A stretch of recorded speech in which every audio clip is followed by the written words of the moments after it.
दोस्तों इस वीडियो में 8 ऐसे सवाल बताने वाला हूं कि अगर आप HDFC बैंक में इंटरव्यू देने की सोच रहे हो या फिर आपने अपना फॉर्म अप्लाई कर दिया है और आप सोच रहे हो कि हाँ अब इंटरव्यू देना है, तो आपको ना ये 8 सवाल ज़रूर सुनने चाहिए। सुनने का मतलब यह है कि इन 8 सवाल में से मैं गारंटी कर सकता हूं कि 5 सवाल ऐसे हैं जो 110% आपसे एग्जामिनर पूछेगा ही पूछेगा। अब एक बात आप यहाँ पर ये सोचोगे कि भैया आपको कहाँ से पता चल गया कि आप कहाँ से ये 8 सवाल लेकर आ गए। इसका जवाब ये है कि मैंने 3 से 4 बार इंटरव्यूज़ दिए हैं। उसका रीज़न ये है, मुझसे जब सवाल जवाब पूछे जाते हैं तो मैं दिमाग में रखता हूँ कि मुझसे क्या सवाल पूछे हैं। एक दो जगह पर मुझे रिजेक्ट किया गया था। रिजेक्ट क्यों किया गया था? मुझे तमीज़ नहीं थी बोलने की या फिर बैठने की। तो इसका रीज़न यही है। मैं यहाँ पर सिर्फ 8 सवाल बताने की कोशिश करूँगा और बीच में कुछ टिप्स दूंगा।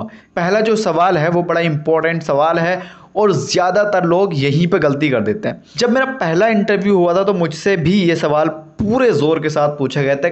जब मेरा नाम उन्हें पता चला, जब मैंने उनको अपना CV दिया था तो उन्होंने देखा उसमें मेरा नाम मेंशन था, मोहम्मद जुनैद खान। तो उन्होंने मुझसे कहा, जी जुनैद अपने बारे में कुछ बताइए। अब यहाँ से गेम शुरू होता है। बहुत सारे लोग सोचते हैं पता नहीं अपना इंट्रो कैसे देना है, किस तरीके से क्या चीज़ें बतानी है। लेकिन दोस्तों जितना सिंपलिस्टिक तरीके से, जितने ऑथेंटिक और सही चीज़ें बता सकते हो बता दो। सिंपल का मतलब यह है कि साधारण शब्दों में आंसर कर सकते हो, करो। मेरा नाम जुनैद है और मैं डिस्ट्रिक्ट बिजनौर से आया हूँ, या फिर जहाँ आप रह रहे हो। मान लो मैं छतरपुर था, मैंने कहा सर मैं छतरपुर से आया और मेरा नाम जुनैद है और अभी मैं उस कंपनी में काम कर रहा था या जॉब कर रहा हूँ और मैं थोड़ा परेशान हूँ वहाँ से, क्योंकि सैलरी कम है पहली बात, और दूसरी बात ये है कि वहाँ पर प्रेशर बहुत दिया जाता है, काम करो काम करो काम करो। ये था, ठीक है।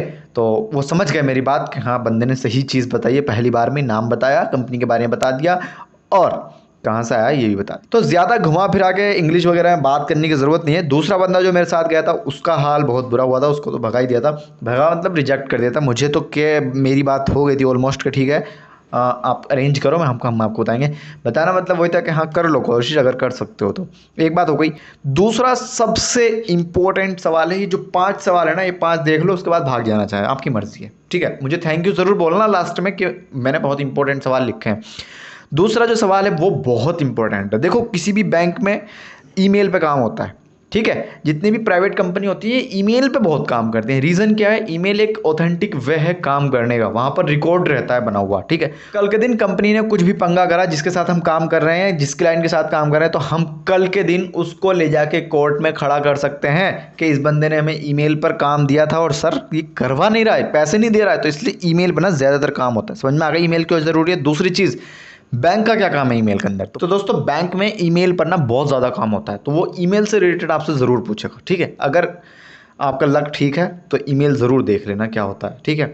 ईमेल के बारे में ज़रूर पढ़ लेना, ज़्यादा बड़ी चीज़ नहीं है, लेकिन हाँ पढ़ ज़रूर लेना। ईमेल मुझसे ही पूछा था ईमेल के बारे में कि ईमेल के बारे में कुछ बताओ, तो दोस्तों मुझे उतना वो कुछ नहीं पता था ईमेल के बारे में, लेकिन फिर भी मैंने उनको बता दिया कि सर ईमेल से एक दूसरे को चीज़ें भेजने का काम करते हैं। कोई भी डॉक्यूमेंट्स है या कोई PDF फाइल है या कोई जिप फाइल है या कोई जेपेक फाइल है, जिसको भी हम भेजना चाहते हैं एक दूसरे के थ्रू भेज सकते हैं, या फिर अपना कोई नॉर्मली टेक्स्ट मैसेज भी भेज सकते हैं एज ए रिकॉर्ड के तौर पर, ठीक है। क्लियर है? 2 आंसर हो गए, एक तो tell me about yourself और दूसरा है ईमेल क्या होता है। बहुत ज़्यादा इंपॉर्टेंट है दोनों सवाल, लिख लेना रिटर्न में इनको, ठीक है। तीसरा सवाल बहुत इंपॉर्टेंट है और ये तो हर बंदे से पूछा जाता है अगर बैंक में जा रहे हो तो, ठीक है।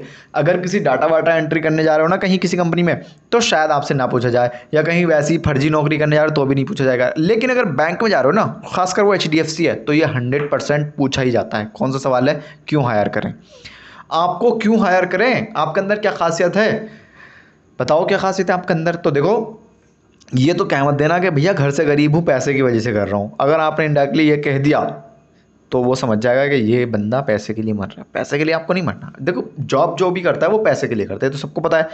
लेकिन आपको ना देशभक्ति दिखानी है उसको कि भैया मैं आपकी कंपनी के लिए जान दे सकता हूँ, देनी नहीं है, लेकिन आपको दिखाना तो पड़ेगा ना।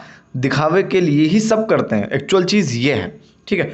तो आपको उसका जो जवाब देना है कि ना क्यों हायर करें, तो हायर करने के पीछे का रीज़न ये है कि सर एक्चुअली ना मैं इसी फील्ड में आना चाहता हूँ। क्यों? क्योंकि मैंने जो पढ़ाई की है वो इसी फील्ड से रिलेटेड की है। मैंने अकाउंटिंग किया है, या मैं सेल्स का डिपार्टमेंट का हूँ, या मैंने जो बीकॉम किया है वो अकाउंट्स से रिलेटेड है, वो बिजनेस से रिलेटेड है। और बैंक के अंदर क्या होता है? बिजनेस ही होता है।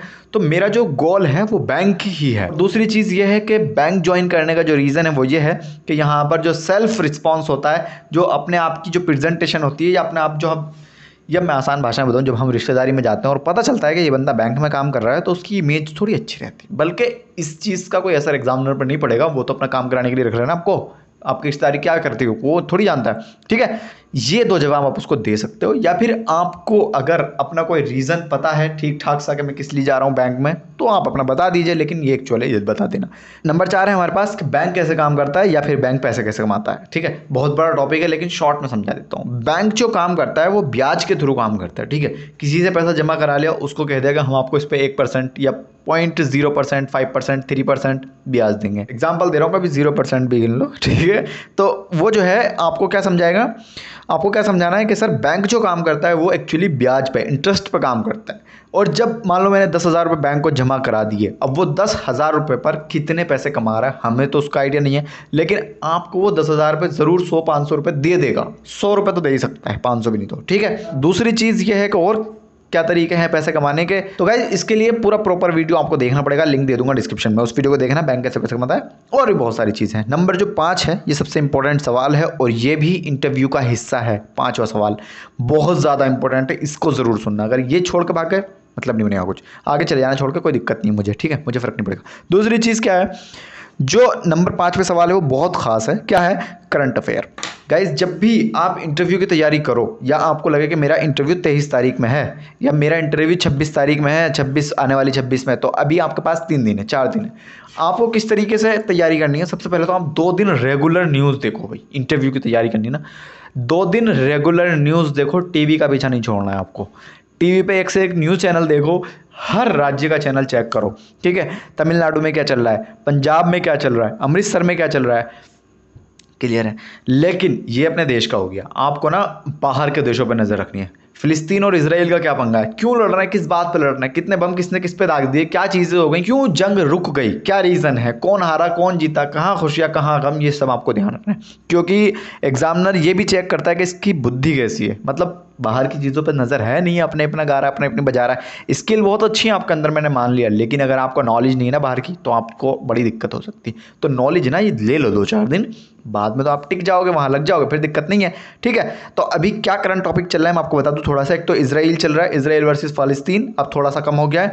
कोविड-19 तो अभी भी चालू है, और एक अभी आया है ब्लैक फंगस, और एक आया है वाइट फंगस। इन 4-5 मुद्दों पर ज़रूर ध्यान दीजिएगा, ठीक है। और हाँ, एक चीज़ बता दूँ आपको मैं वीडियो के बीच में, आपको रिज्यूमी बनाना अगर नहीं आता है, या फिर आपने बना रखा है, तो मुझे इंस्टाग्राम पे भेज देना, मैं जज कर लूँगा, एक बार चेक कर लूँगा कैसा है कैसा नहीं है। दूसरी चीज़ सबसे इंपॉर्टेंट, एक वीडियो है जिसका लिंक डिस्क्रिप्शन में है, रिज्यूमे बनाना सीख लो उस वीडियो को देख के, ठीक है। अगर आपने उसके जैसा रिज्यूमे बना लिया, तो मैं ये गारंटी करता हूँ कि आप रिज्यूमे की वजह से फेल नहीं होंगे, 100% गारंटी है। उसके बाद है नंबर 6, और ये नंबर 6 जो है ये मोस्टली पूछा जाता है बैंक के सवालों में, जब भी आप इंटरव्यू देंगे या फिर बैंक का इंटरव्यू देंगे तो ये पूछा जाता है, रिजर्व बैंक क्या काम करता है। रिजर्व बैंक के बारे में अगर आपको नहीं पता तो डिटेल में पढ़ लेना गूगल वगैरह पे, मैं थोड़ा शॉर्ट में समझाने की कोशिश करता हूँ। रिजर्व बैंक एक्चुअली नोट छापने का काम करता है, करेंसी बनाता है, ठीक है जी, समझ में आ गई बात। एक इंपॉर्टेंट बात और बता दूं, इसी वीडियो के डिस्क्रिप्शन में एक लिंक है जिसके अंदर मैंने 30 मिनट में ये समझाने की कोशिश की है कि HDFC बैंक का जो पूरा इतिहास है, 100% हिस्ट्री वहाँ पर मैंने लॉन्च की है, बड़े ही हिसाब से, बड़े ही आराम से। उस वीडियो को देख लेना अगर HDFC की तैयारी कर रहे हो तो, क्लियर है, बहुत आसान भाषा में बता दिया आपको। सवाल नंबर 7 हमारे पास है कि बैंक में सेल कैसे होती है, क्या सेल होता है, ठीक है। बहुत सारे लोगों को तो ये नहीं पता होगा कि बैंक में सेल क्या चीज़ होती है, ठीक है। तो ये सवाल आप ज़रूर सुनिएगा दोस्तों, बहुत इंटरेस्टिंग है। तो सबसे पहले तो यह है कि बैंक में सेल्स क्या होती है। तो यहाँ पर लोन होते हैं, यहाँ पर और बहुत सारी स्कीम्स होती हैं, बहुत सारे प्रमोशंस होते हैं। मैं अगर बात करूँ तो बहुत सारी क्रेडिट कार्ड होता है, डेबिट कार्ड होता है, और भी ऐसी बहुत सारी स्कीम होती हैं। अगर आपको पढ़ना है तो पढ़ लेना, उसमें बहुत सारी चीज़ें मिलेंगी आपको। सेल कैसे होती है, तो सेल्स मैन होते हैं बाकायदा सेल करने के लिए, मुझ जैसे लड़के होते हैं या आपके जैसे हो सकते हैं, और वो उनको कहीं पे ना कहीं खड़े होकर के बेचते हैं, कहीं मेट्रो स्टेशन पे, कहीं रेलवे स्टेशन पे वो बेचते रहते हैं, उनका यही काम होता है। अगर दिन में 5 क्लाइंट भी उन्होंने डील कर लिए, बहुत बड़ी बात होती है। सवाल नंबर 8 और बहुत इंपॉर्टेंट है, बैंक में बैंक मैनेजर क्या काम करता है। बताओ क्या काम करता है बैंक में बैंक मैनेजर? चलिए मैं इसका जवाब दे देता हूँ दोस्तों। बैंक में एक्चुअली जो बैंक मैनेजर होता है वो मैनेज करता है चीज़ों को। सवाल इजी है लेकिन हाँ बहुत इंपॉर्टेंट है, पूरा सुनना। जब आप किसी भी चीज़ में मैनेजर लग रहे हो तो आपको ये समझना है कि मुझे काम नहीं करना, काम करवाना है, ठीक है। और बैंक के अंदर जो मैनेजर होता है वो काम करवाता है और कभी कभी खुद भी करना पड़ जाता है। तो समझ में आ गई होगी बात कि बैंक में बैंक मैनेजर क्या करता है। अब आपको एक काम करना है, रुके रहिए 1 मिनट और बस। अगर आपको लगता है कि इस वीडियो के थ्रू आपकी ज़िंदगी में वैल्यू ऐड हुआ है तो प्लीज़ लाइक और सब्सक्राइब कर लीजिए। शेयर करने को बिल्कुल नहीं बोलूँगा, आपको लगता है आपके किसी दोस्त के लायक ये वीडियो है तो शेयर करोगे ना। मैं कहता हूँ आपसे व्हाट्सएप पे शेयर कर दो, क्यों कर दो भाई, ज़बरदस्ती मत करो, ठीक है। ज़रूरत है आपके किसी दोस्त को कर दो, बाकी नहीं करना। ओके, फिलहाल के लिए जय हिंद, खुदा हाफिज़।